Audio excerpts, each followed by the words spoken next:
кога повеќекратно сте носител, кога неколку пати сте ги излажале битолчани и граѓаните од петтата изборна единица, кога се што сте ветувале било само гола флоскула и кога се викате Радмила Шекеринска, нормално е дека ќе лутате на терен, а изјавите ќе ви бидат нелогични, збунувачки, дури и дрски.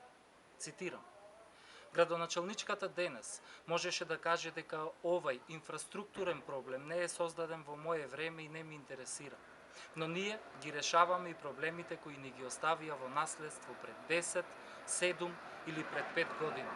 Завршен цитат. Колкаво треба да е незнаењето, дрскоста или еве да прифатиме збунетоста пред големиот пораст на 15 јули. Така како дводецениска политичарка да признаете свесно или несвесно и да го представите вашиот арогантен принцип на размислување и действување. Па вие, госпоѓо Шекеринска, и најнеспособната градоначалничка Петровска, за волја на вистината и немате ниту еден проект, ништо со што можете да се пофалите пред битолчани. Петровска буквално, ама буквално ништо не направи за битолчани. Не можете да се скриете од вистината, ниту можат да бидат заборавени кадрите и фотографиите на реки вода низ Битола. Барем од пристојност сте можеле, госпоѓо Шекеринска, да научите нова флоскула, а не да ги лажете граѓаните со заложбата дека парите ќе завршуваат кај нив. Ова е Битола. И многу јасно им е на битолчани каде завршуваат парите. И на крајот, вие како кандидатка сгрешивте што се појавивте во придружба на Наташа Петровска, или таа сгреши што се појави со вас, бидејќи вие сте првата понуда на СДСМ, по кој знае кој пат, сепак лошо сте процениле.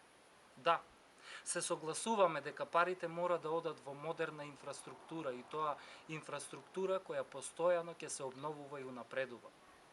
Сепак чесно е пред граѓаните да признаете дека не модерна, туку никаква инфраструктура нема во Битоле во овие 2,5 години на Наташа Петровска и незината алиби политика. Чудно е вакви пропусти да се прават од ваша страна, зашто, како и да е, повеќе од 2 децении сте политичарка. За жал, и вчерашниот ден го промашивте во Битола, ама добро е.